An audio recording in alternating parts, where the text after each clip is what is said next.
kayo ay bubuo ng pamilya, dapat ay magkasama kayo ng iyong kapareha sa hirap at sarap. Hindi yung sa hirap mo lang siya gustong makasama at sa sarap ay maghahanap ka na ng iba. Ikaw kabarangay, gaano ka ba kaloyal sa iyong kinakasama? Dear Papa Dudut, may mga tao na todo-todo magmahal. Yung bang binansaga na silang martir dahil hindi nila magawang bitawan at iwanan yung taong iniibig nila. Pero sila rin yung mga tao na matiisin at mapagpasensya. Yun bang kahit paulit-ulit nang sinaktan ay nahahanap pa rin sa kanilang puso ang magpatawad. Hanggang ngayon ay naniniwala pa rin ako na kahit kailan ay hindi kahinaan ang magmahal. Bago po ang lahat ay tawagin niyo na lamang po ako sa pangalang Lala, 33 years old, taga Sariaya, Quezon. Pero dati ako nagtatrabaho at tumira sa Pasig. Programa ninyo, Papa Dudut, ang tumulong sa akin upang magkaroon ng libangan o mga panahong huminto na ako sa pagtatrabaho dahil nagkaanak na kami ni Roy. Nagkakilala kami taong 2019 noong nag-factory worker ako sa pinagtatrabahuhan niya, kung saan delivery truck driver naman siya. Tulad ng ibang love story ay mabilis kaming nagkapalagayan ng loob. At dahil pareho naman kaming single ay naging madali sa aming mapalapit sa isa't isa. Noong nabuntis ako ay tinira niya ako sa bahay ng nanay sedes niya. Pangako sa akin ni Roy na pag-iipunan niya ang pambukod namin. Umasa ako sa sinabi niya pero nagtatlong taong gulang na lamang ang anak namin ay hindi pa rin kami nakaalis sa poder ng nanay niya, Papa Dudut.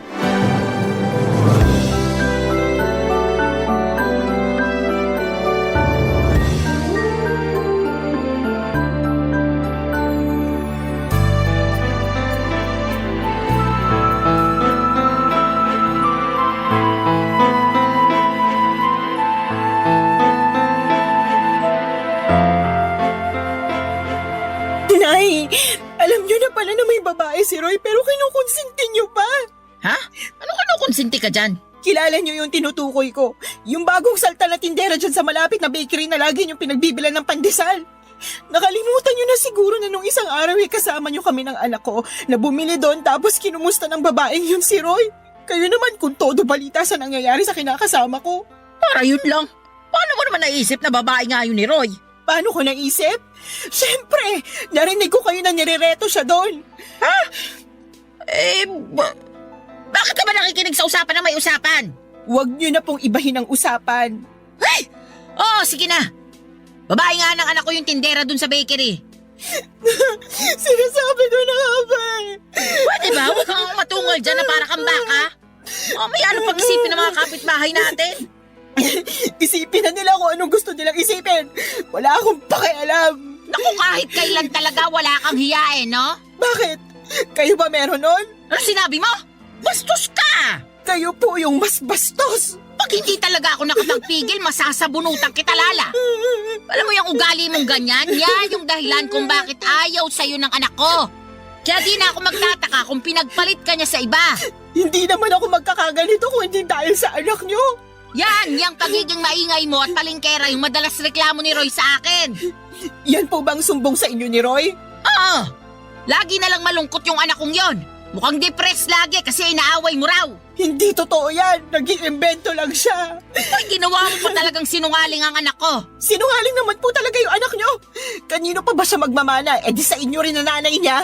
Aba, sumusobra ka na talaga ha? Halika rito, para masabunutan kita. Aray ko na, nasasaktan po Dapat ako. lang yan sa'yo. Di ba naman masyadong matalin ang dila mo? Ay! Sumusobra ka na talagang babae ka. Kayo po yung sumusobra. Kayo ni Roy. Dapat talaga iwanan ka na ng anak ko eh. Kung tutuusin, wala naman siyang mapapala sa'yo. Paano walang mapapala? Dahil ba wala akong trabaho? Ah! Kawawa naman ang Roy ko. Mag-isang kumakayod para sa inyo ng anak mo. Anak din po ni Roy yung anak ko. Apo nyo rin po, kaya ano po ba pinagsasasabi nyo dyan? Basta! Simula nang dumating kayo sa pamamahay na to, parang bumigat ang pamumuhay namin. At kasalanan niyo yun. Kayo talaga ang malas sa buhay namin. Kaya huwag ka nang magulat kung isang araw, iwanan ka na ng anak ko. Papa Dudut, mag-isang anak na lalaki ng biyanang kong babae si Roy, kaya naman mahal na mahal niya ito. Bunso rin ito sa 3 magkakapatid. Ang 2 ate ng kinakasama ko ay may sarili ng pamilya at wala na sa poder ng nanay nila. Laging sinasabi ni Roy na nagdadalawang isip siyang umalis sa bahay nila dahil daw maiiwang mag-isa ang biyanang ko. Pero nahihirapan akong makisama sa ugali ng nanay niya na likas ang pagiging taklesa at pakialamera. Oo, may mga araw na magkasundo kami pero mas lamang pa rin yung hindi kami magkasundo. At kapag nangyayari yon ay mas pinipili ko na lamang na manahimik dahil nga nanay pa rin siya ng kinakasama ko. Pero sa isip ko, Papa Dudut, ay gusto ko pa rin bumukod kami para magkaroon ako ng peace of mind. Kaya lang nang dahil sa pambababae ni Roy at pangungonsinti ng nanay niya ay bigla akong nakaramdam ng pag-aalinlangan sa dibdib ko. Sa totoo lang ay 2 taon pa lang ang anak namin noon ay napansin ko na ang panlalamig sa akin ng kinakasama ko. Siyempre bilang babae ay meron tayong instinct na baka may iba na siyang kinakalokohan. Inoobserbahan ko lang si Roy dahil ayoko ma-stress masyado sa kanya. Magaling ang mister ko, kumbaga sa kriminal ay marunong siyang magtago ng mga ebidensya. Pero wala namang lihim na hindi nabubunyag at nadagdagan lang ang sama ng loob ko sa pangungonsinti ng nanay niya. Kaya nga hindi ko na napigilang sumabog ng araw na yon at manibugho, Papa Dudut.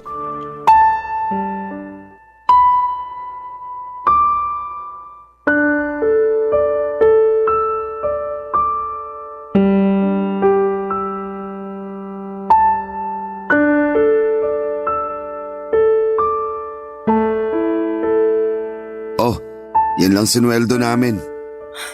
Ano to? Anong ano yan? E di sweldo namin. 500? Bakit ito lang? Magagawa ko kung yan lang. Baka nakakalimutan mo na marami akong loan. Malamang kinaltas na dyan. Hindi ako naniniwala sa'yo. Patingin ang payslip mo. Ayoko nga. Anong ayaw mo? Wala na. Tinapon ko na. Roy naman, napakaliit nito. Alam mo namang may sakit yung anak natin, diba? E akala ko ba magaling na siya? Hindi naman tumalab yung halamang gamot na pinainom ng nanay mo sa kanya. Hindi nawala yung lagnat niya. Natatakot na ako baka kung ano ng sakit ng anak natin. Masyado ka namang OA. Ayos lang yung anak natin. Paano magiging ayos? Pabalik-balik nga yung lagnat niya. Tsaka ako pa talaga yung OA, ha? Para ka namang hindi nag-aalala sa anak mo. Nag-aalala rin ako. Pero anong magagawa ko kung yan lang ang sinahod ko? Pagkasyain mo na lang. Dalhin mo sa public hospital o center yung anak natin. Doon mo ipa-check up. Baka nga makalibre ka pa. Sige, susubukan ko. Ganyan nga. Subukan mo rin manghingi ng libreng gamot. Malamang bigyan ka rin doon. Oh, ano pang binubuntong hininga mo dyan? Akala mo ba hindi na ako nakakahalata? Nakakahalata sa ano ba? Na palagi na lang kakarampot yung perang binibigay mo sa amin ng anak ko. Anak naman ng teteng. Di ka ba nakinig? Sabi ko, kaltasan ngayon. Kaya yan na lang natira. Ang sabihin mo, binigay mo yung pera mo dun sa babae mo. Ha? Ano bang pinagsasasabi mo dyan? Kunwari ka pa. Akala mo yata hindi ko alam na naglalandian kayo ng tindera dun sa bakery na laging pinagbibila ng nanay ng pandesal. Oh, paano naman tayo napunta dun? Huwag mo akong gawing tanga. Buwisit naman, Lala. Ano bang iniiyak-iyak mo? Nakuha mo ba akong tanungin alam mo naman sa sarili mo yung dahilan? Araw-araw na lang na ginawa ng Diyos na pinararamdam mo sa akin na hindi mo na ako mahal. Pero alam mo yung mas masakit? Pati yung anak mo na sarili mong dugot laman wala ka na rin pakialam. Pwede ba? Pagod ako ha. Galing na nga ako sa trabaho oh. Bad trip na nga ako na maliit sweldo ko tapos mas babad tripin mo pa ako. Galing daw sa trabaho, lukoy mo lelang mo. Aba, talaga naman. Akala mo talaga sa akin pinanganak kahapon ano? Tingnan mo nga, anong oras na? 12 na ng madaling araw. Sinabi mo sa akin kanina na tuwing gantong araw wala kayong delivery sa malayo. Kaya wag na wag mong maidadahilan sa akin na dun ka ginabi. Sabihin mo inuna mo pang pumunta sa babae bago umuwi rito sa bahay. Ay, nakakasira ka talaga ng ulo na babae ka. Dami mong alam. Dami mong satsat. Bakit? Dahil ba 500 lang binigay ko sa'yo? Isa na rin yun sa mga dahilan. Ewan ko sa'yo. Buti pa matutulog na ako. Taga, hindi pa tayo tapos mag-usap, Roy. Ayaw na kitang kausap. Kainis ka. Ikaw pa talagang may ganang mainis? Malamang. Pagod na nga yung tao tapos sinermonan mo pa. Di ka na lang magpasalamat may inabot ako sa'yo. Meron pa naman tayong makakain hanggang sa susunod na sweldo ko. Masyado ka lang talagang mapaghanap.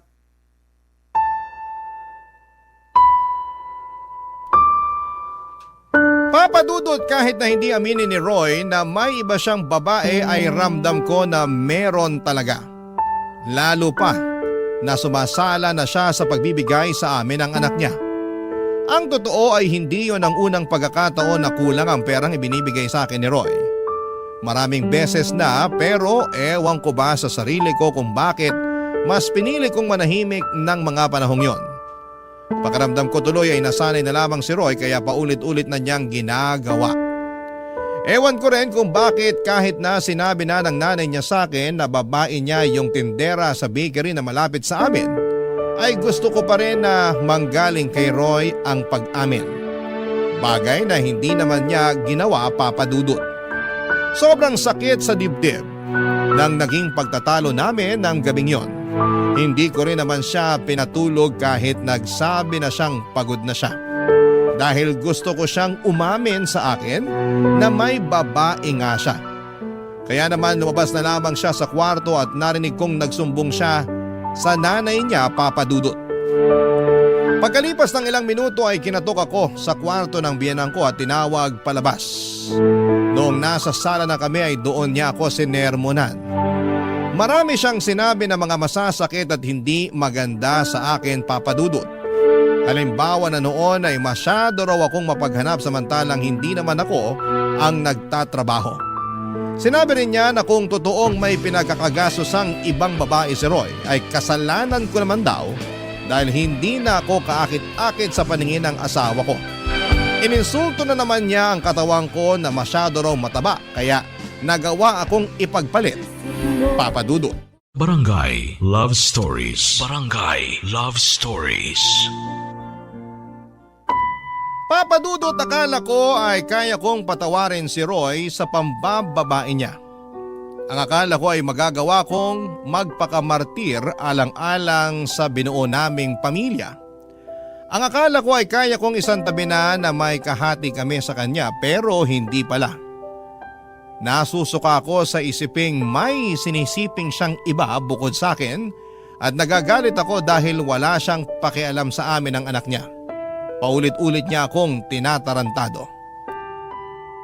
Alam din ng mga dati naming katrabaho at malapit kong kaibigan sa factory ang pagiging malapit ni Roy sa mga babae. Since hindi na ako nagtatrabaho doon ay silang nagbabalita sa akin kapag may kinakalokohang babae ang kinakasama ko. Ilang beses na rin nila akong ni-real talk na hiwalayan ko na si Roy. Pero hindi ko pa kaya. Dahil nga sa ayokong masira ang pamilya namin. Bukod doon ay ayoko ring lumaking walang kinikilalang tatay ang aming anak, Papadudot.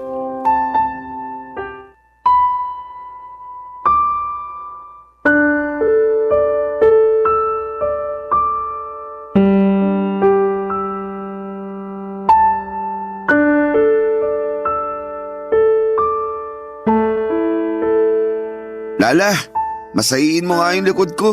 Sakit na eh. Busy ako. Anong busy? Tulog naman anak natin. Ano pa bang gagawin mo? Marami. Magsasampay pa ako ng mga damit natin. Akala ko naman tapos ka na maglaba. Hindi pa. Kasi pinakain ko pa't pinatulog yung anak natin. Mabuti sana kung tinutulungan mo ko kaso hindi naman. Pagod ako. 6 na araw kaya ako nagtrabaho. Ngayon na nga lang day off ko, patutulungin mo pa ako sa'yo sa paglalaba. Oh, edi sana ikaw na lang muna nagpakain sa anak natin. Sana tapos na ako sa pagsasampay. Bakit ko gagawin yun? Pagod nga ako. At trabaho ng mga babae yun. Alam mo ikaw? Oh, Ano na naman? Wala. Balik na ako sa pagsasampay. Sandali lang. Masayin mo muna likod ko. Hindi ka ba nakakaintindi? Magsasampay pa nga ako ng mga labahan natin. Naiintindihan ko naman. Pero pwede bang mamaya na lang? Mamayain ko mukha mo eh. Bakit ka ba ganyan? Anong bakit ako ganito? Nakuha mo pa magtanong? Hindi mo ba halatang napapagod na ako? Kaya nga mamaya ka na magsampay. Masayin mo muna ako. Wow ha? Akala ko naman pagpapahingahin mo ko. Yun pala uutusan mo lang din ako. Yan talagang ugali mo yung ayaw ko eh. Reklamador. Tapos magtataka ka kung bakit nagawa kong tumingin sa ibang babae. Ano sinabi mo? Sabi ko, reklamador ka. Kung ako reklamador, ano ka pa? Tsaka kapal din ang apog mong sabihin na kasalanan ko kung bakit ka tumingin sa ibang babae. Oh, edi inamin mo rin sa akin na may iba ka nga. Akala ko alam mo na. Bintang ka pa nga ng bintang sa akin nun. Hindi bintang yon. Inamin mo na nga, di ba? Ibig sabihin totoo. Oo, naisip ko lang na wala na akong dapat itago pa. Saka di naman tayo kasal eh. May karapatan akong tumingin sa iba. Kasi wala naman akong pananagutan sa'yo. Ano? Naririnig mo ba yung sarili mo? Walang pananagutan sa akin eh, may anak tayo, Roy! Oo, pero magkakaanak na rin kami ni... Ano sinabi mo? Pwede bang kumalma ka muna? Nakakagulat ka naman eh. Bigla-bigla kang sumisigaw. Aray ko! Bakit ka ba nangahampas? Tanong-tanong ka pa eh, kulang pa nga yung pangahampas ko sa'yo. Tsaka kapal na mukha mong sabihin sa akin na nabuntis mo yung kabit mo. Nakakadiri ka. Ano sa palagi mo dapat na maging reaksyon ko, ha? Matuwa ako? Magpa-party ako at ipaglatag ka ng red carpet kasi magkakaanak na kayo ng kalantari mo? Hindi naman, pero... Alam mo, ayoko na. Ha? Anong ayaw mo na? Ayoko na ng ganitong buhay kasama ka. Pagod na ako kung alam mo lang. Hindi ito yung klase ng pagod na madadaan sa tulog. Papahinga, wasak na ako dahil sa ginagawa mo sa akin. Kung makapagmalaki ka pa, na kaya ka tumingin sa iba ay dahil sa pagiging reklamador ko, kapal mo talaga, Roy. Saan ka pupunta? Wala ka na doon. Basta, aalis na kami ng anak mo sa pamamahay na to. Lala naman, huwag mo naman gawin sa akin to. Bakit hindi? Hindi mo naman na kami mahal eh. Saka sabi mo magkakaanak na kayo ng babae mo. Eh di doon ka na. Congratulations sa inyo ah. Uy, seryoso ba talaga yan? Iiwanan niyo ako ng anak natin? Correction, anak ko lang. Simula sa araw na to, hindi mo na sa anak. Hindi ka na niya tatay. Hindi mo na rin ako live-in partner dahil tapos na tayo.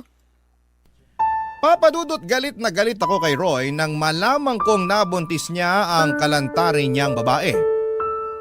Pakiramdam ko ay dobling beses niya akong pinagtaksilan. At hindi ko naisip na meron pa palang mas ilalala ang kaya niyang gawing pananakit sa akin. Ang sama-sama niya, Papadudot. Durog na durog ako ng mga panahong yon at iyak ako ng iyak, pero alam ko na wala na rin naman akong magagawa pa. Yun ang naging hudyat para magkalakas ako ng loob na makipaghiwalay kay Roy.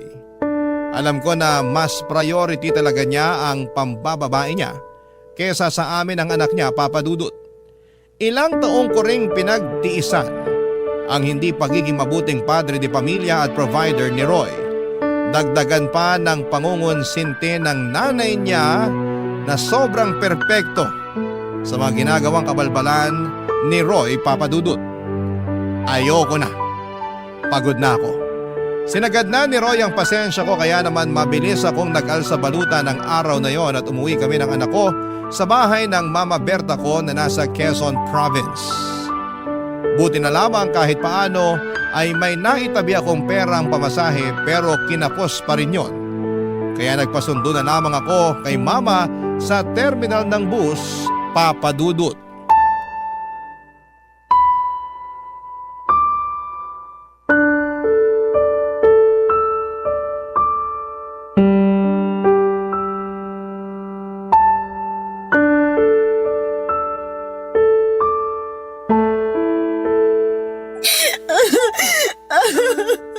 Kung hindi pa naman tinamaan ng lintik yung Roy na yan. Halika, samahan mo ako sa kanila dun sa Pasig. Puputulin ko yung pagkalalaki niya. Wag na po. Saka ayoko na rin pong bumalik sa kanila. Pwes, ako ang babalik para maipaghiganti kita.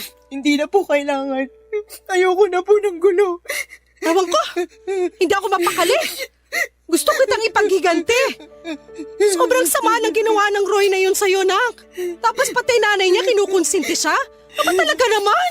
Opo, inahayaan niya pang babae yung anak niya.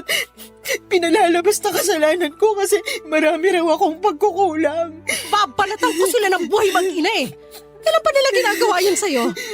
Matagal ko na pong nararamdaman na may babae si Roy. Pero nito lang sa umamin at ang masahol pa, nabuntis na raw niya. Matagal na pala pero tiniis mo lang. Ayoko lang kasing masirang pamilya namin eh. Ayokong mawalan ng tatay ang anak ko. Mas mabuti pang lumaki na walang kinikilalang tatay yung anak mo. Kesa meron nga pero nuknuka naman ang katarantaduhan. Buti naman natauhan ka na, Lala. Kaya nga po, mali ko lang kasi pinatagal ko pa. Hinayaan ko dahil umaasa ako na sa huli. Kami pa rin ang anak niya yung pipiliin niya. Hindi niya kayo deserve ng anak mo. Kaya tama lang na iniwan mo ng lalaking yon. Magsama sila ng babae niya. Pero kung may pagkakataon lang talaga, gusto ko siyang bigyan ng kaliwat ka ng sampal at sisikmuraan ko rin para magtanda. Pag nakasali nanay niya, papakahan ko. Manaman eh. O bakit? Magaling kaya ako manuntok.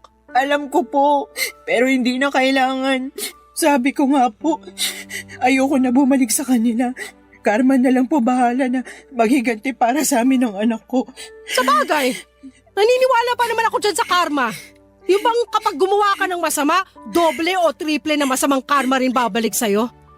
Puti na lang talaga naisipan mo ng hiwalayan ng manlolokong yun.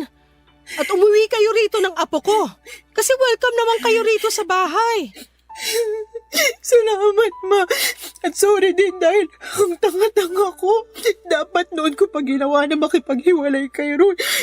Hindi na sana ako nasaktan ng gusto. Hayaan mo na. Nangyari na eh.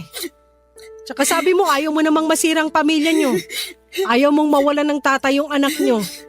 Ibig sabihin, nilaban mo. Pero si Roy talaga yung may diferensya rito.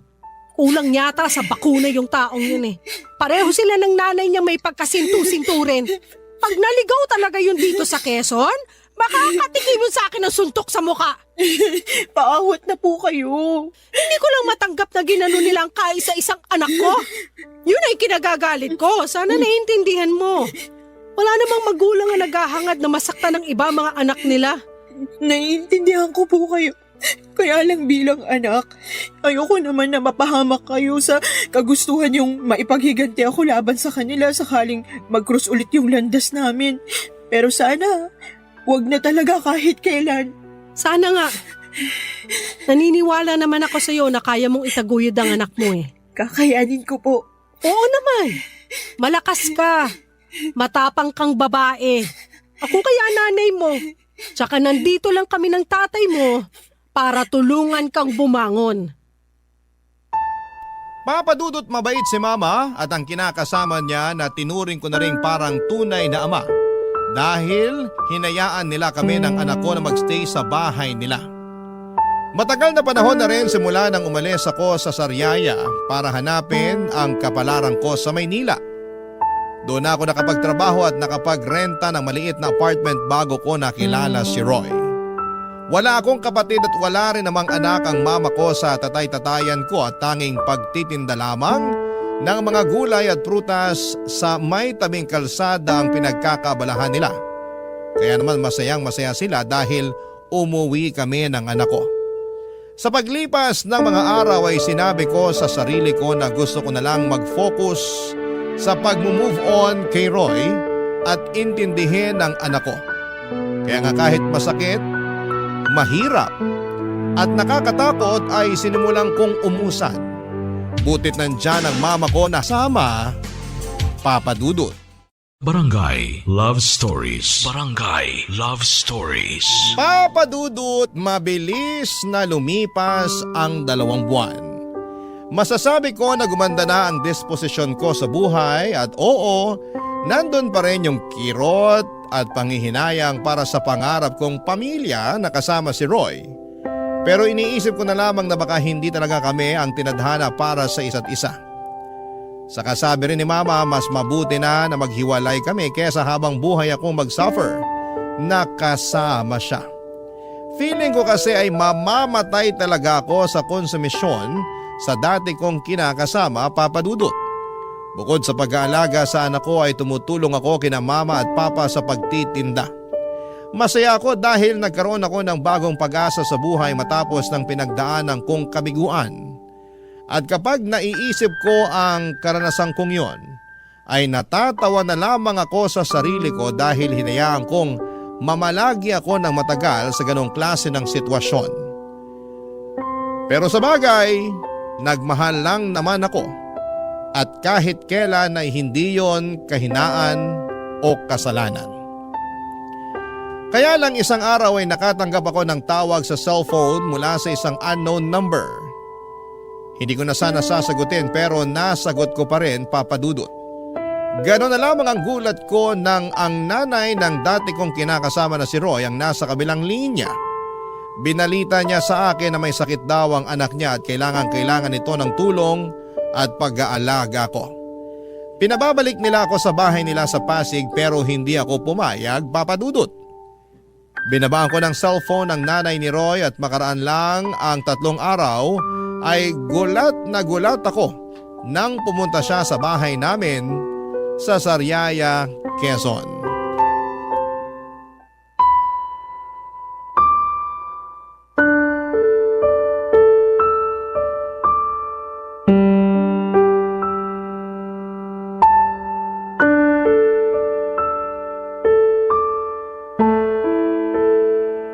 Nay, tuloy po muna kayo. Kala ko hindi mo na ako papapasukin dito sa bahay niyo. Tagal mo akong tinitignan sa harap ng pinto eh. Pasensya na po, nagulat lang ako. Siguro hindi mo akalain na makikita kita, no? Ganun na nga po. Maupo po muna kayo, ikukuha ko kayo ng juice. Ay, hindi na kailangan. Wala rin naman akong planong magtagal pa rito sa bahay niyo. Lala, may bisita ka pala? Ay ma, kayo pala. Ikaw ang nanay ni Lala? Oo. Eh ikaw, sino ka? Ako si Sedes, nanay ni Roy. Roy? Yung manloloko? Hinay-hinay ka sa pananalita mo tungkol sa anak ko, ha? Ikaw ang maghinay-hinay. Baka nakakalimutan mo na sa pamamahay kita. Ay, talaga naman. Lala, pagsabihan mo nga yung nanay mo, sabihin mo, matutong rumispeto. Opo. Wow! Ako pa pala ang walang respeto rito, Sedes. Baka nakakalimutan mong ikaw at ang magaling mong anak ang hindi rumispeto sa anak kong si Lala. Akala mo ba hindi ko alam ang panloloko ng anak mo sa anak ko? At pati na rin pangungunsinti mo sa kalokohan ng Roy na yon. Ha? Ano sinasabi mo? Ma, huwag niyo na pong awayin si Nanay Sedes. Anong magawain na isa tong malakas ang loob pumarito sa bahay natin? Ano bang ginagawa mo rito, ha? Ano? Ito kasing anak mo si Lala. Kausap ko lang nung nakaraan sa cellphone. Pero binabaan ako ng tawag. Buti na lang alam ng anak ko kung saan yung bahay nyo. Kaya pumunta na ako. O bakit ka pumunta rito? Gusto ko lang pabalikin si Lala sa bahay namin. Kailangan siya ng anak ko. Ano ka mo? Tama ba yung narinig ko? Oo! Di pa naman siguro mahina ang pandinig mo, no? Hindi pa. At malakas pa rin ako manuntok. Mama naman, huwag niyo na pong patulan si Nanay Sedes. Eh nakakapito niyang matandang yan eh. Lakas na loob pumunta rito sabihin bumalik ka na rin sa kanila? Aba sinuswerte lang? Nay, diba? Sinabi ko na po na ayoko nang bumalik sa bahay niyo. Ayoko nang makita si Roy. Tapos na kami simula nang mabuntis niya yung babae niya. Nandun na tayo, pero may sakit yung anak ko. Kailangan ka niya. Hindi po akong kailangan niya. Doktor ang kailangan niya kung may sakit siya. Tumpak! Pampira naman, no, Lala. Hindi ka ba talaga mapapakiusapan? Hinahanap ka nga ng anak ko. Ang gusto niya, alagaan mo siya. Parang wala kayong pinagsamahan ng anak ko, ah. Bakit ako? Nasaan yung babaeng nabuntis niya? Doon siya magpaalaga, hindi sa akin. Tungkol sa bagay na yan, wala na. Hiwalay na sila matapos makuna ng babae. Kaya nga nagkasakit si Roy kasi nagluluksa siya sa namatay niyang anak. Oh, di ba? Ang bilis ng karma talaga. Ma, please, wag na po kayo magsalita dyan. Kaya ko na to. Sorry po, Nay Sedes. Pero hindi ako tagapag-alaga ng anak niyo. Oo, nakakalungkot yung nangyari sa baby nila ng babae niya. Pero labas na po ako doon. Hiwalay na kami ni Roy, tapos na kami. Wala na rin akong responsibilidad sa kanya. Papadudot galit na galit ang nanay ko na pinaalis ang nanay ni Roy sa bahay namin. Pero syempre naawa pa rin ako sa kanya dahil magulang lang din siya. Na nag-aalala sa kanyang anak, kaya lang ay desidido na akong hindi bumalik sa bahay nila para alagaan ang dati kong kinakasama. Tama na kami ni Roy at hiwalay na kami. At hindi rin naman ganong kadaling kalimutan ang mga ginawa niya sa akin pati na rin ang nanay niya. Sa isip ko ay napaka-unfair nila kasi pag sa hirap ako ang gustong kasama. Pero kapag sa sarap ay iba. Nakakagalit at alam kong hindi ko yon deserve. Kaya nga pinagdasal ko na lamang na sana'y gumaling si Roy sa kanyang karamdaman pero wala na akong plano na bumalik sa buhay niya. Masaya na ako kasama ang anak ko at ang mga tao na totoong nagmamahal at nagpapahalaga sa akin. Mabilis na lumipas sa mga araw at paulit-ulit pa rin akong tinetext ng nanay ni Roy na puntahan ko siya sa bahay nila para alagaan si Roy. Kesyo, hinahanap daw ako ng anak niya pero wala na akong pakialam pa. Kinatagalan ay tumigil na rin si Nanay Sede sa pagte-text sa akin. Siguro ay nagsawa na din o di kaya ay tinanggap na lamang niya ang desisyon ko. Nagdaan pa ang 1 buwan at lumuwas ako noon sa Pasig para magninang sa binyag ng anak ng dati kong katrabaho. Noong nasa bahay nila kami pagkatapos ng binyagan sa simbahan, nagulat ako kasi nandun si Roy na bigla na lang daw pumunta dahil sigurado raw siya na pupunta ako. At binalita niya sa akin na magaling na siya sa sakit niyang pulmonya, papadudot.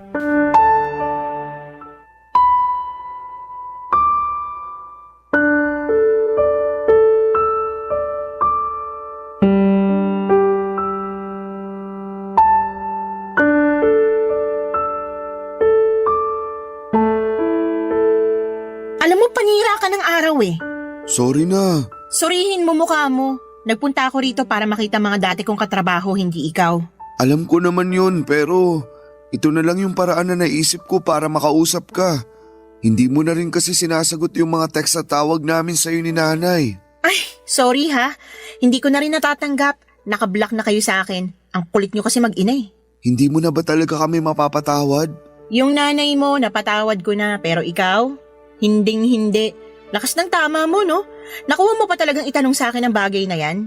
Umaasa pa rin kasi ako na magkakabalikan tayo. Siraan na lang ang tuktok ko pag binalikan pa kita. Pero may anak tayo. May karapatan pa rin ako sa bata. Hindi ka naman nagpakatatay sa anak natin eh.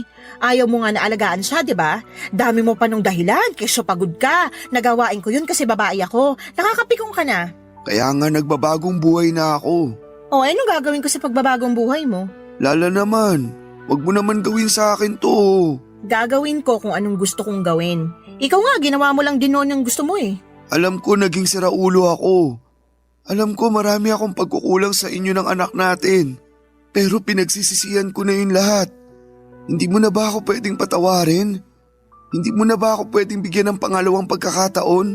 Binibigay lang ang pangalawang pagkakataong sinasabi mo sa mga taong deserving. Pero ikaw, hindi ka kasama sa mga taong yon, Roy. Huwag ka nang umasa na makikipagbalikan pa ako sa'yo dahil matagal na tayong tapos. Maawa ka naman sa akin oh. Naawa ka ba sa akin nung niloko mo ako? Naawa ka ba sa akin nung pinagmukha niyo kung pangit ng nanay mo para lang makonsinti ang pambababae mo? Hindi naman, di ba? Kaya sabihin mo, bakit ako maaawa sa'yo? Mabuti pa umalis ka na. Lala naman, huwag mo akong paalisin. Anong wag paalisin? Hindi ka naman imbitado rito. Tsaka sinisira mong araw ko, nakakainis ka na. Gusto ko lang naman mag-sorry sa'yo. Wala nang magagawa yung sorry mo, hindi na ako makikipagbalikan sa'yo. Gusto mo bang lumuhod ako? Ano? Sige, luluhod ako. Tumayo ka nga dyan, nakakahiya ka. Wala akong pakialam kahit na nakakahiya pa tong ginagawa ko. Pero desperado na ako. Gusto kong magkabalikan tayo. Gusto kong magsimula ulit tayo ng panibagong buhay. Gusto ko na ulit magpakatatay sa anak natin. Tumayo ka na dyan, sabi eh. Tatayo lang ako kapag pumayag ka nang bumalik sa akin. Di wag kang tumayo dyan. Bahala ka sa buhay mo. Iwanan na kita.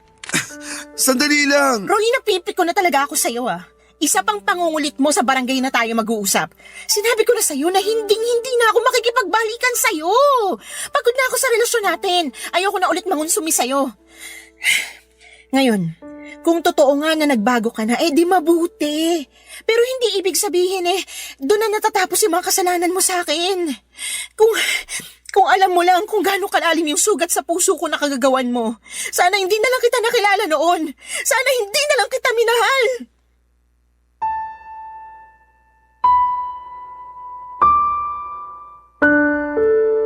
Papadudot, kitang-kita ko ang matinding lungkot sa mga mata ni Roy nang marinig ang mga sinabi ko. Pero wala na akong pakialam pa. Tinalikuran ko na siya at bumalik sa bahay ng katrabaho ko. Nakita ko naman na umalis na rin siya kaya kahit papaano ay napanatag na ako. Kaya lang ay aminado ako na hindi ko na na-enjoy ang araw na yon dahil sa pag-eksena ng dati kong kinakasama. Bukod doon ay nanginginig pa ang katawan ko sa engkwentro namin. Pero wala akong pinagsisihan na tinanggihan ko ang pakikipag-ayos niya sa akin. Kung noong nagkasakit siya ay nagawa ko siyang tiisin. Alam ko sa sarili ko na magagawa ko ulit yon. At hanggang sa kasalukuyan ay masaya ako sa desisyon kong tuluyang makipaghiwalay na sa kanya, Papa Dudut. At ang huling balita ko ay nag-resign na raw siya sa pabrika na pinagtatrabahuhan niya. At hindi ko na alam kung ano na ang nangyari sa buhay niya. Basta sa ngayon ay focus na lamang ako sa sarili ko at sa aking anak. Maraming salamat po, Papa Dudut, sakaling mapili po ninyong basahin ang istorya ng buhay ko. Sana po'y kinapulutan po ito ng aral at inspirasyon ng mga kabarangay natin na huwag manatili sa mapang-abusong relasyon. Matuto tayong piliin ang ating sarili. Huwag tayong magpakamartir. God bless po sa inyong istasyon and more power, Papa Dudut. Ang inyong forever kapuso at kabarangay, Lala. Barangay Love Stories. Barangay Love Stories. Anong say mo sa Barangay Love Stories na ito? Pagkwentuhan natin sa comment section yan. Nagustuhan ng iyong napakinggan? Ituloy yan via live stream sa www.gmanetwork.com/radio.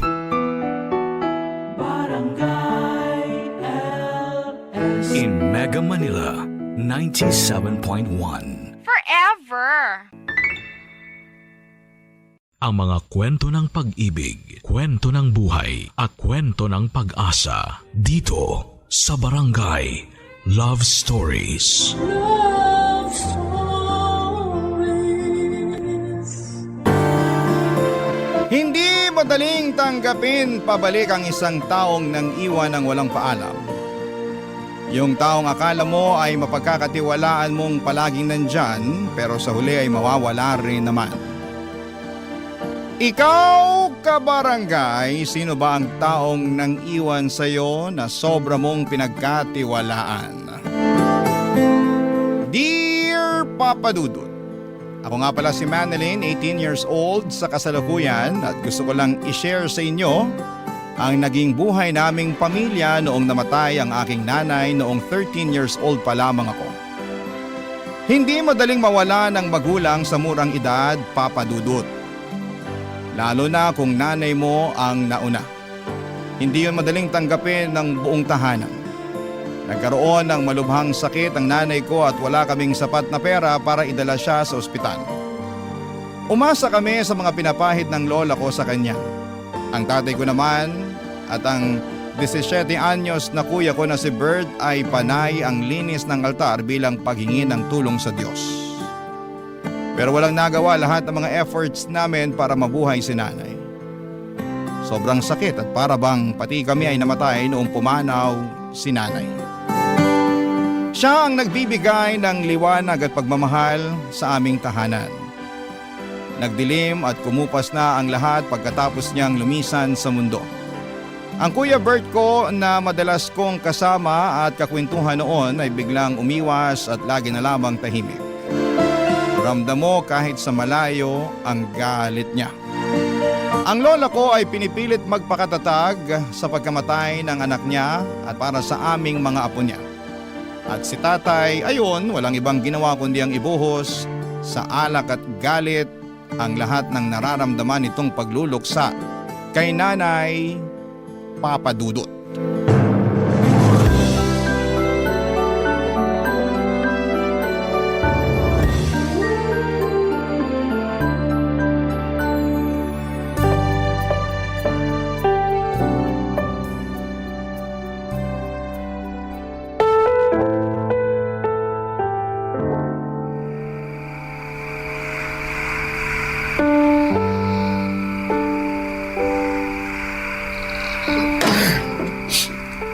Nay! Manilin! Bert! Andyan ang tatay mo. Oo. Nandito lang pala kayong maglola sa kwarto eh. Anong ulam? Wala nang natira para sa'yo. Pinakain ko na lahat sa mga anak mo. Langya naman. Ako nagtrabaho para sa ulam na yon, pero ako pa tong naubusan. Eh kung umuwi ka lang sana ng maaga, di sana nakihati ka pa sa mga anak mo kanina. At para sabihin ko sa'yo, pinagkasya ko lang ang kakaunting ulam na yon para sa aming tatlo. Inutang ko pa yun sa karinderya kanina dahil wala ka namang iniwang pera. Eh sa wala nga eh. Ano magagawa ko? Ganon na lang ba yon? Pag wala na, di nagagawa ng paraan. Eh para naman tanga to si nanay oh. Paano pa nga magagawa ng paraan pag wala na? Oy, Manilin. Ipagtimpla mo na nga lang ako ng kape sa kusina. Kung meron mang makukut-kut doon, kahit isang pandesal o bahaw, ibigay mo na sa akin. Opo, Tay. Hindi ka aalis dito sa kama, Manilin. Matulog ka na. Huwag mo naman ako bastusin sa harapan ng bonso ko, Nay. Eh para namang hindi ako ang haligi ng tahanan dyan sa pinapakita ninyo. Ikaw ang nagpapakita na hindi ka haligi ng tahanan na ito. Ano bang nangyayari sa'yo? Mula nung namatay ang asawa mo, wala ka ng ibang ginawa kundi lumaya sa bahay na ito. Lagi kang nasa inuman. Kailangan ka pa naming sunduin ni Bert pag nalalango ka na sa alak. Hindi ka ba nahihiya na ganyan ang inaasal mo sa harapan ng mga anak mo? Bakit? Gusto ko ba maging ganito? Gusto ko ba mawala ng asawa? Gusto ko ba mawala ng pag-asa sa buhay? Hindi ka dapat mawala ng pag-asa. May mga anak kang umaasa sa'yo. Oh, paano na sila nito? Paano sila makakakain? Paano makakapasok sa eskwela kung walang baon? Kahit pamasahe man lang. Kahit piso, wala kang iniiwan para sa kanila. Babawiin na lang ako sa susunod. Nako, ganyan din ang sinabi mo nung isang linggo. Anak, umaandar ang orasan. Hindi yun hihinto dahil sa kahihintay sa'yo na makabawi sa mga anak mo. Eh ano ang magagawa ko? Tinanggal ako dun sa tindahan na pinapasukan ko. Tinanggal? Ano na naman bang ginawa mo? Nagnakaw ako ng isang delata. Gutom na ako nun eh. Hindi ko na napigilan ang sarili ko. Hindi ko naman alam na isusumbong pala ako ng kasamahan ko. Para sa isang delata lang, hindi na sila naawa.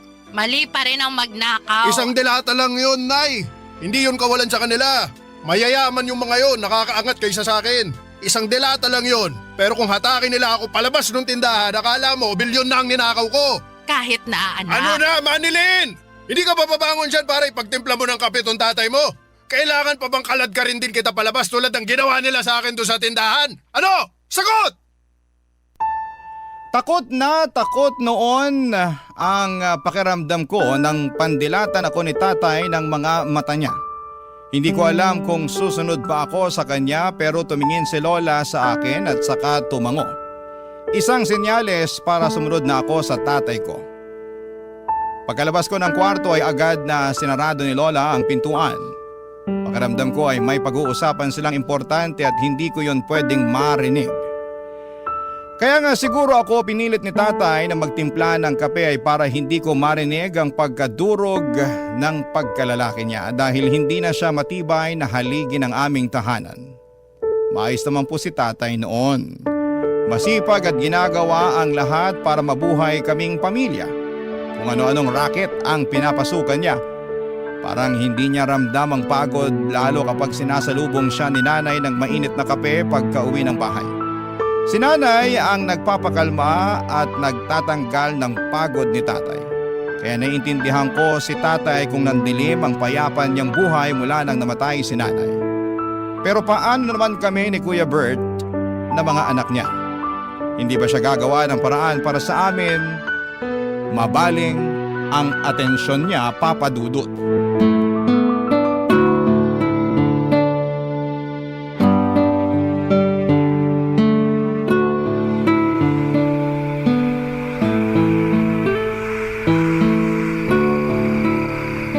Lola, Manilin, apo.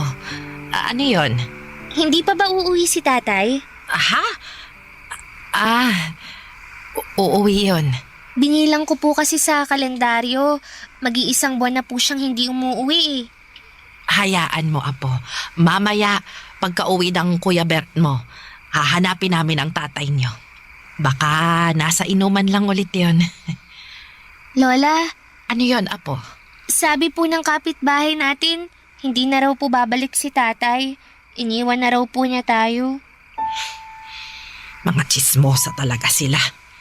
Huwag kang lalapit ulit sa mga iyon, ha? Walang maitutulong ang mga iyon sa atin. Gusto lang nilang makitang nasisira ang buhay ng iba. Baka totoo naman po kasi ang sinasabi nila. Kasi kung gustong umuwi ni tatay, dapat dati pa. Tsaka konti na lang po yung naiwang damit niya sa cabinet eh. Yung iniwan pa niya, yung mga hindi na niya sinusuot. Babalik yon, apo. May tiwala ako. Kung sakaling hindi na po siya babalik, paano po tayo? Makakayanan natin ito. May awa ang Diyos. Pwede po kayang bumali sa awa ng Diyos.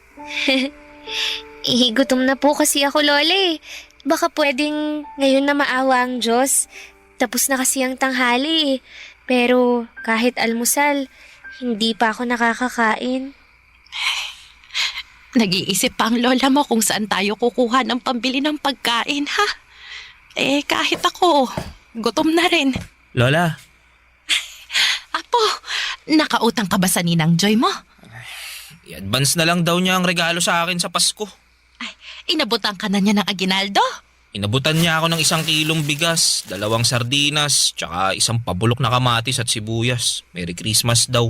Ay, nako, ayos na yan. Kaysa sa wala. Ikikisa ko lang yung sardinas, ha? Yung kalahating kilo ng bigas, gagawin kong lugaw sa susunod na araw. Yung kalahati, kanin natin ngayon. Dadamihan ko na lang yung tubig ng kanin para mas umalsa at magbukang marami. Pero Lola, ayaw niyo po ng basang kanin, di ba? Hindi na ngayon. Kailangan kong damihan ng tubig para may makain at mahigop kayong Di ba yun yung pinapainom sa mga batang walang pambili ng gatas? Ginagawa nyo naman kaming bata, Lola eh. Nakakawala ng matinding gutom ang Mabuti na yon kesa mabiting kayo sa pagkain. Kailangan nating magtipid ngayon lalo Iniwan na... na tayo ni tatay. Hindi tayo iniwan ni tatay. Babalik pa siya, sabi ni Lola. Baka nasa inuman lang daw siya. Sunduin niyo na mamaya, ah. Ano sinasabi mong babalik si tatay? Manilin, iniwan niya na tayo. Hindi totoo yan. Di ba, Lola? Ikaw ang nagsabi na babalik pa si tatay. Sabihin nyo na ang totoo, Lola. Huwag nyo nang paasahin to si Manilin. Oo na. Hindi na babalik ang tatay niyo dahil iniwan niya na tayo. Nahuli ko siya nung araw na tumakas siya habang tulog kayong dalawa. Hindi ko na siya hinabol kasi alam kong ayaw niya na rin dito. Kaya mula ngayon, wala nang kahit anong usapan tungkol sa tatay niyo para makalimutan na natin siya. Isipin niyo na lang nakasama na siya ng nanay niyo sa kabilang buhay para hindi na kayo umasa pa na makakabalik pa siya. Naiintindihan niyo ba? Kahit galit si Lola noon ay nakita ko pa rin sa mga mata niya ang lungkot sa pagkumpirma sa amin na iniwan na kami ni tatay. Para sa 13 anyos na batang katulad ko ay hindi yon madaling tanggapin at iproseso. Kakamatay lang ng nanay ko tapos ay tinakasan naman kami ni tatay dahil hindi niya makayanan ang kalungkutan. Parang hindi tama. Pero wala namang kaming magawa dahil sa pag-iwan ni tatay sa amin ay mas lalong lumungkot at humirap ang buhay namin. Mas lalong naging rebelde si Kuya Bert, pahirapan na siyang makausap na kahit si Lola ay sinukuan ng lapitan pa siya. Wala na rin kaming naging balita sa kanya maliban sa isang kumakalat na chismis na nagpunta na raw si tatay sa Maynila. iniwan na niya kaming mga anak niya sa probinsya. Pagkatapos noon ay inisip na lang namin na patay na rin si tatay. Tuwing nagsisimba kami at nagtitirik ng kandila para sa kaluluwa ni nanay, ay dinadamay na rin namin si tatay. Nagtitirik na rin kami ng kandila para sa kanya para madaya na ang aming mga isipan. Napatay na rin si tatay. Ang hirap namang magluksa sa isang taong buhay pa pero mas piniling huwag magparamdam. Papa Dudut. Barangay Love Stories. Barangay Love Stories. Makalipas ang 2 taon ay nasanay na kaming wala si tatay sa tabi natin. 15 anyos ako noong nagsimula na akong magtrabaho at tagabantay ako ng baby ng teacher ko. Kapalit noon ay siya ang nagpapaaral sa akin. Binibigay na rin niya ang mga tira-tira nilang pagkain para may maiuwi ako sa amin. Paminsan-minsan ay inaabutan ako ng kaunting barya para may maiabot ako kay Lola na panggastos namin sa bahay. Si Lola naman ay namumulot ng mga natapong palay sa kiskisan para merong kaming bigas. Naglalabandera na rin siya sa isang teacher ko, Papa Dudut. Nagtutulungan kami ni Lola para makaraos sa buhay. Maliban kay Kuya Bert. Mula noong inabandona kami ni tatay ay mas tumindi nga ang pagre-rebelde ni Kuya Bert. Halos hindi na ito umuuwi ng bahay. Lagi namin siyang sinusundo ni Lola sa mga pinupuntahan niyang inuman. Dati si Lola at Kuya Bert ang sumusundo kay tatay sa inuman.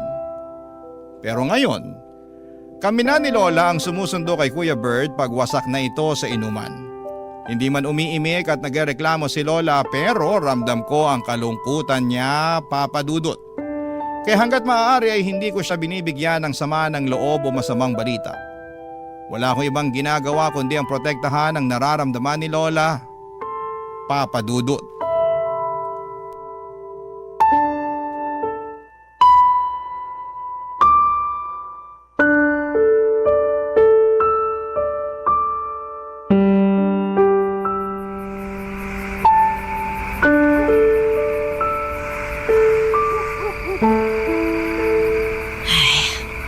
Buong araw ako sa kiskisa ng palay, pero wala pang isang saloptong napulot ko.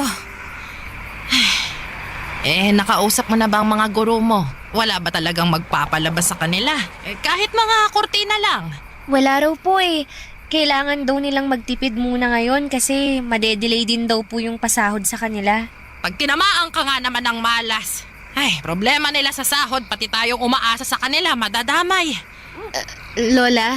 Ano yon? Sa susunod daw po na pasukan, hindi na raw muna ako pag-aaralin ng teacher ko. Kasi kapos din daw sila sa budget eh. Tsaka sabi nila, hindi na rin daw kailangan ng mag-aalaga sa anak niya. Sabay-sabay na talaga ang mga problema. Pasensya na po, Lola. Bakit ka naman humihingi ng pasensya, Apo? Hindi mo naman kasalanan tong nangyayari sa atin ngayon eh. Pasensya na po kasi wala akong maitutulong para gumaan ang buhay natin.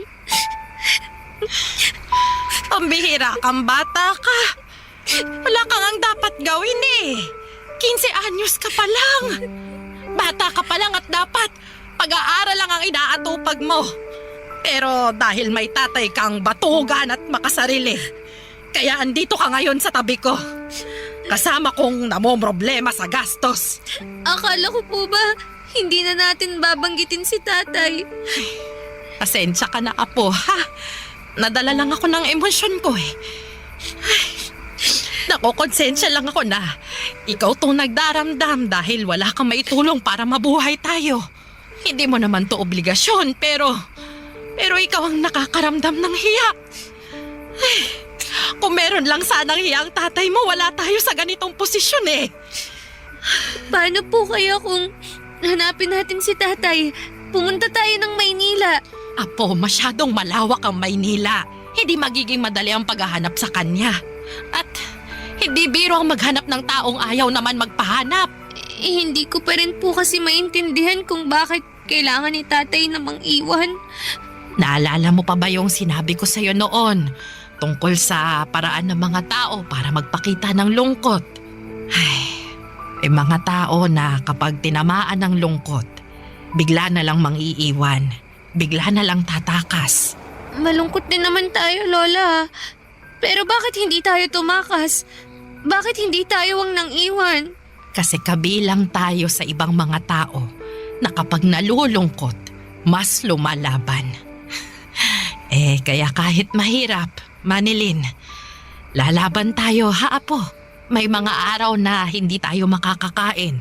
May mga araw na magtsatsaga na naman tayo sa Pero sa mga araw na yon, samahan mo kong lumaban, ha? Kasi hindi ko makakayanang lumaban ng mag-isa. Gusto ko kasama kita.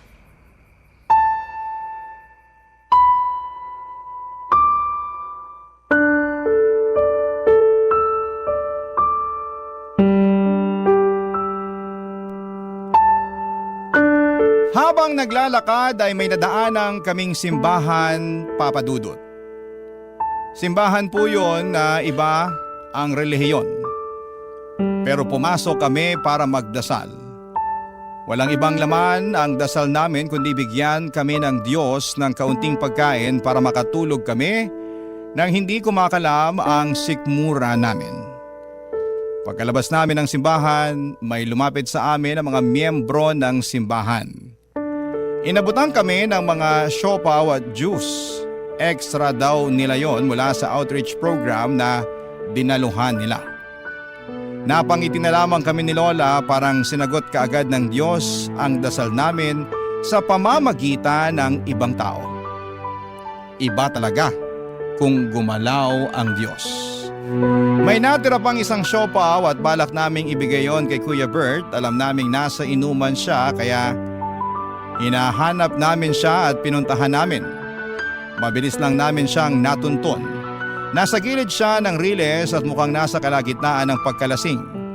Nakatayo pa naman at nakilala kami kaagad at pagkalapit namin ni Lola sa kanya ay nakiusap si Lola na sumabay na siyang umuwi sa amin dahil delikado na ang riles ng mga oras na yon. Inedyokan naman si Kuya Bert na mga kainuman niya na umuwi na kasama kami. Kinantsawan pa nga siya na parang paslit na sinusundo. Dumilim ang itsura ni Kuya Bert para itong nainsulto. Pagka-uwi ng bahay, doon niya ibinuhos ang pagkapahiya niya sa mga kainuman niya, Papa Dudut.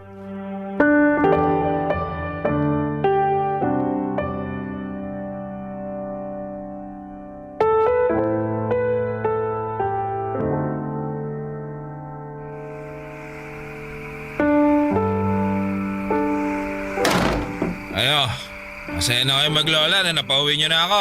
Oo, masaya kami. Kasi makakatulog na kami nang hindi nag-aalala kung saang lupalop ka na naman ng mundo nakarating. Bakit kailangan niyo mag-alala? Alam niyo naman kung saan ako mahanap palagi, di ba? Kung saan may alak, nandun ako.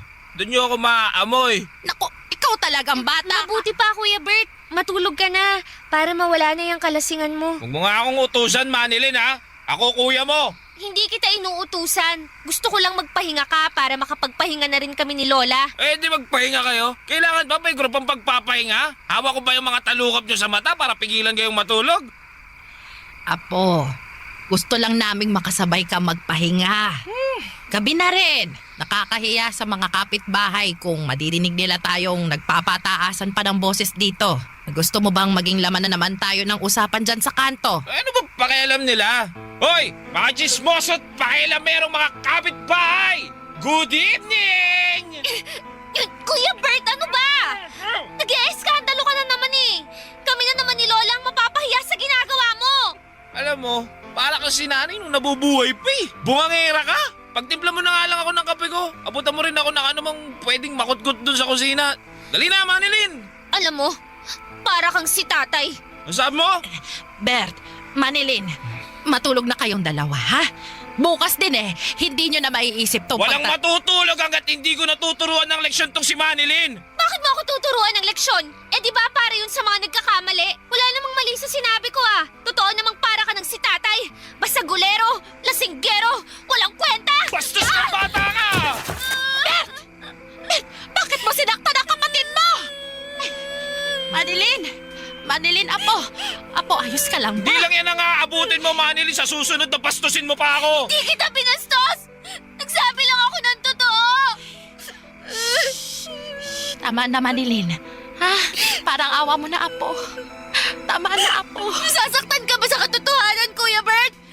Habang tumatagal, kumagaya ka na kay tatay.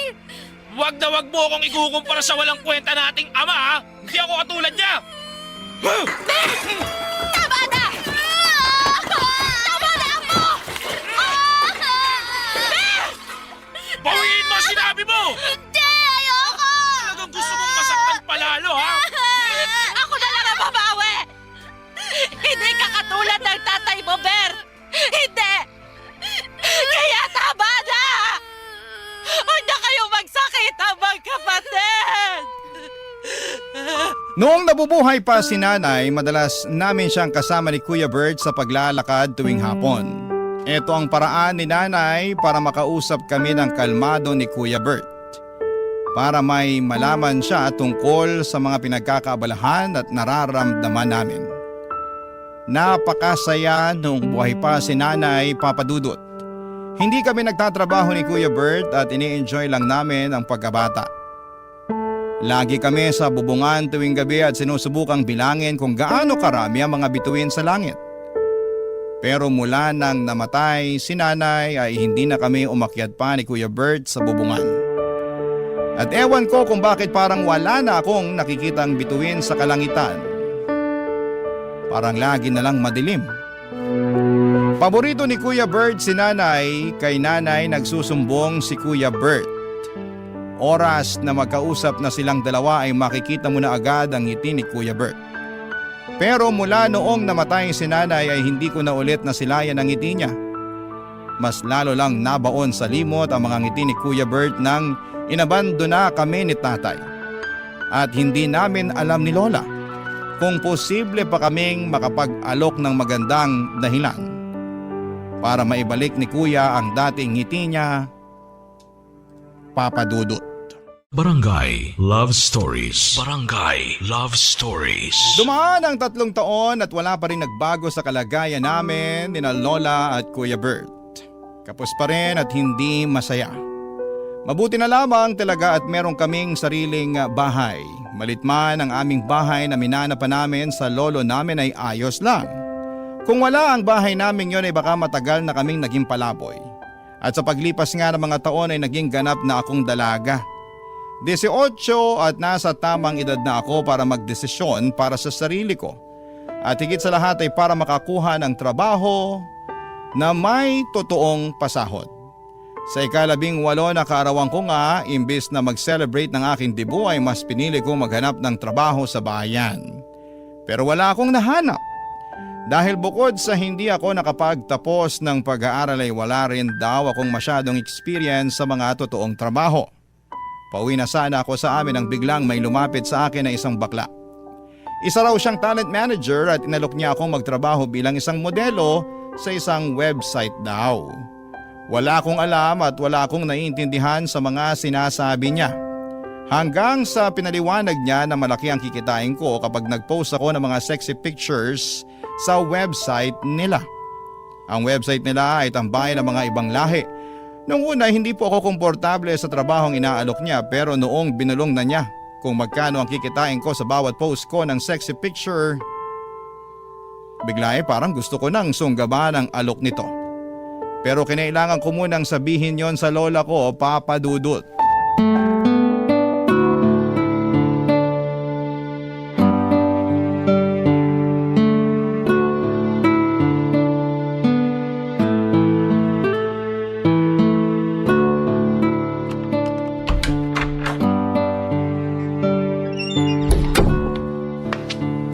Lola, nakauwi na po ako. Manilin! Akala ko gagabihin ka pa ng uwi. Nasuyod ko na po yung buong bayan. Nahirapan po akong maghanap ng trabaho. Hayaan mo, Apo.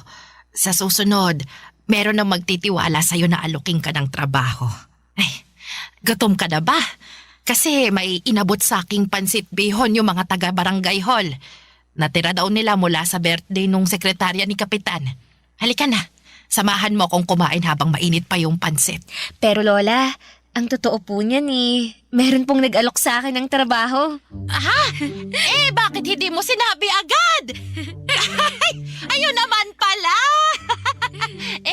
Saan ba yan, ha? Anong trabaho? Anong gagawin mo? Magkanong sahod? Malaki po ang pasahod. Doon ako sigurado. Salamat po, Diyos ko! Nagbuga rin lahat ng ipinagdasal natin.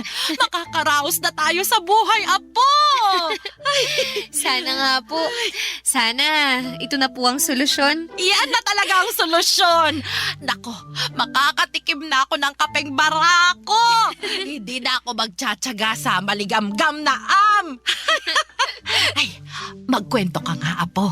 Ano bang trabaho yan? Modeling po, Lola.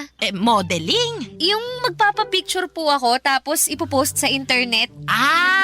Yung parang artista ba? Ay, nako, mukhang sisikat ka riyan, Apo. Kailangan lagi kang maghilamos, ha, para hindi ka magka-pimple. Tapos, dalasan mong pagligo para hindi ka magkaroon ng libag. Ano bang klaseng mga litrato raw bang kukuhanan sa'yo? Lola, bale, sexy po. Sexy na pictures. Sexy na picture? Opo, tapos ipopost daw po sa internet. Pag nakita yun ng mga ibang lahi, pwede nilang bilhin yun. May komisyon ako sa bawat sexy picture na yun, Lola. Sabi nung baklang manager sa akin kanina, marami na raw siyang alaga na nakapagpatayo ng bahay dahil naging model sila. Gusto ko rin nun, Lola. Mapapalaki na natin tong bahay. Mapapalitan na natin yung mga butas na bubong. Makakabili na tayo ng bagong ref. Tsaka pupunuin ko yun lagi ng pagkain. At yung kape nyo, di ba? Matagal nyo nang gustong makatikim ng kapeng barako. Makakabili na tayo nun kahit walang okasyon. Ganun kalaki ang kikitain ko sa pagmamodel, Lola. Apo, hindi ko yata gusto ang pagmamodel-model na yan, Parang mali, Maglalagay ka ng mga sexy na litrato sa computer? Sa internet po. Sa internet at pagpepiestahan nyo ng mga ibang lahi. Hindi naman pagpepiestahan, Lola. Hindi naman ako parang handa sa piyesta na matitikman nilang lahat. Alam mo na kung anong ibig kong sabihin, Apo. Di ba, Lola? Ang tagal na nating pinagdarasal na umasenso. Baka ito na po yung sagot ng Diyos sa mga dasal natin. Ito na yung blessing niya para sa atin. Ito yung sagot. Yung magpapakita ka ng katawan mo sa ibang tao. Ay, kailan pa ginawang blessing yun ng Diyos, ha? Lola, kailangan ko tong tanggapin. Kasi kung hindi, anong kakainin natin bukas? Kaya niyo pa bang humarap sa mga tindahan dito sa barangay natin para mangutang? Kaya niyo pa bang tiisin yung masasakit nilang salita at irap habang inaabutan kayo ng mumurahing sardinas? Kasi ako, Lola, ayoko na. Para maiba naman ang kapalaran natin. Maiba ang kapalaran. Gusto mo nang makasala ng kapalaran. Yun ba, Manilin? Ako ayoko. Hindi ko hahayaan na gamitin mo ang katawan mo para mabuhay tayo. Hindi bali nang may butas ang bubungan natin. Hindi bali nang hindi ako makatikim ng kapeng barako o makaranas ng ref na puno kahit pa mas lumabo ang mga mata ko kakapulot ng mga butil ng palay sa kiskisan. Ayos lang. Basta wag mo lang ihain ang katawan mo sa ibang tao. Yun na nga ang kinakatakutan ko, Papa Dudut. Ang pagtanggi ni Lola sa plano ko. Wala rin naman akong nagawa at sinunod ko pa rin ang gusto niya. Masyado nang maraming pinagdaanan si Lola sa buhay. Ayoko na yung dagdagan pa, kaya naman binako na rin ang number ng baklang manager na nakausap ko. Para hindi na ako matukso na lapitan siya para ibenta ang mga picture ng hubad na katawan ko. Habang tumatagal ay naiintindihan ko na si Lola mahirap ang buhay, oo, pero hindi magandang solusyon ang iladlad ko ang hubad kong katawan sa ibang tao para pagnasaan. Kaya naman bumalik na lamang ako sa mas alam kong trabaho, ang maging kasambahay. Maswerte na lang at natanggap akong kasambahay sa isang konsihal namin. Ayos na ang pasahod, stay in ako at 2 araw lang ang day off ko sa loob ng 1 buwan. At ginagamit ko ang day off na yon para umuwi kay Lola at iabot ang naipong kong sahod. Halos lahat ng sahod ko ay inaabot ko kay Lola dahil wala naman akong ginagastos sa trabaho ko. Libre naman po ang lahat, Papa Dudut. Kaya natutuwa si Lola kasi nagkakaroon na ng laman ang ref namin kahit na hindi yon masyadong napupuno tulad ng pangarap namin. Hindi na rin niya sinosobrahan ang tubig ng sinaing para magkaroon ng am. Kahit papaano ay umaayos na ang buhay namin. Hanggang isang araw sa pag-uwi ko sa bahay ay ginulat ako ng mga nabalitaan ko.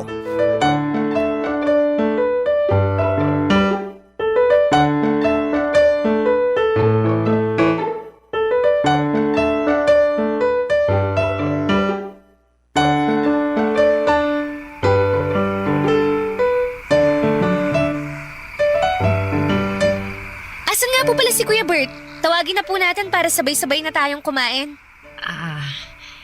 Manilin, Apo. Bakit po, Lola? Mag-iisang buwan na kasing hindi umuwi ang Kuya Bert mo. Ano? Baka nasa inuman lang ulit yun.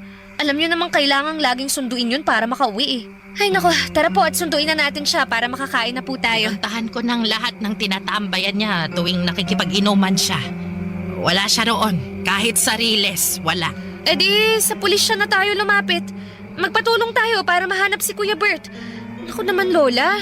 Bakit kasi ngayon nyo lang to sinabi sa akin? Binilhan ko nga kayo ng cellphone para balitaan nyo ako sa mga nangyayari dito sa bahay habang wala ako eh. Ayaw lang kitang mag-alala sa paglalayas ng Kuya Bert mo. Paglalayas? Ibig niyong sabihin, alam niyong naglayas si Kuya Bert? Oo, Apo. Bakit daw? Nag-away ba kayo ulit?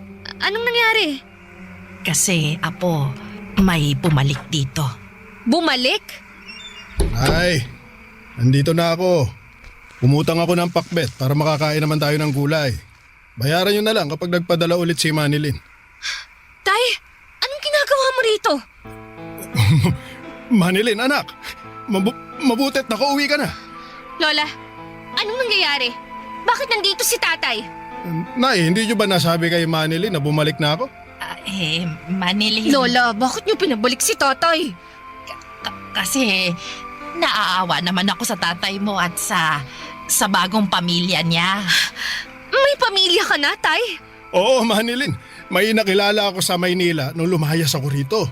May isa na kaming anak. May kapatid ka na ulit. At dito sila tumitira ngayon, Manilin. Habang naghahanap pa ng trabaho ang bagong asawa ng tatay mo. Nalaman ko na maayos daw ang pasahod sa'yo bilang kasambahay, ha? Kaya nagpapasalamat ako kasi nakakatulong ang sahod mo para maambunan kami ng pamilya ko. Salamat, Manilin, ha? Salamat at hindi ka gumaya dun sa kuya mong si Bert. Mayabang, walang utang na loob ang kuya mong yun. Alam mo bang ang sasakit ng mga sinabi niya sa akin nung pinatuloy ako rito ng lola niyo? Ayun, nung walang kumampi sa kanya, lumayas bigla. Mabuti na rin yun para mabawasan naman ang pinapalamon mo rito sa bahay. Balita ko lumaking basagulero yung Bert na yun. Mabuti na lang, mayroon pa akong anak na katulad mo. Matino at saka responsable.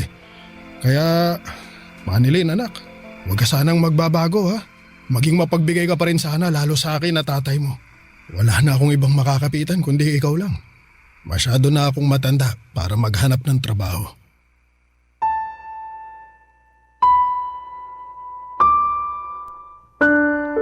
Hindi kagaya ng mga teleseryeng napapanood natin sa telebisyon ay walang naging sigawan at sumbatan.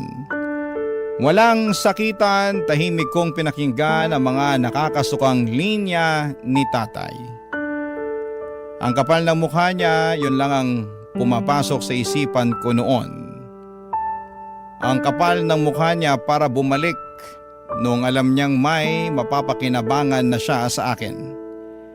Samantalang nung hirap na hirap kami ni na Lola ay hindi siya nagpakita. Hindi siya nagpakaama. Napansin ni Lola ang pananahimik ko. Alam niya marahil na yon ang paraan ko ng pagpapakita ng kalungkutan. Ang manahimik. Alam din niyang hindi ako komportable sa pagtanggap niya ulit kay tatay at sa bagong pamilya nito sa bahay namin. Kinausap niya ako ng masinsinan sa kwarto at inihingi niya ng tawad ang pagdidesisyon niya nang hindi nagsasabi sa akin.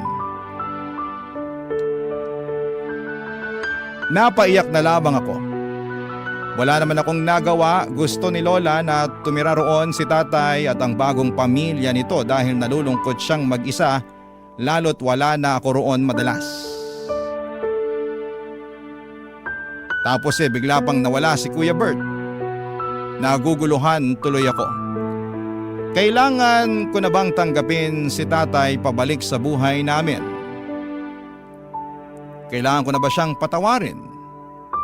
Kasi sa totoo lang, hindi ko pa kaya.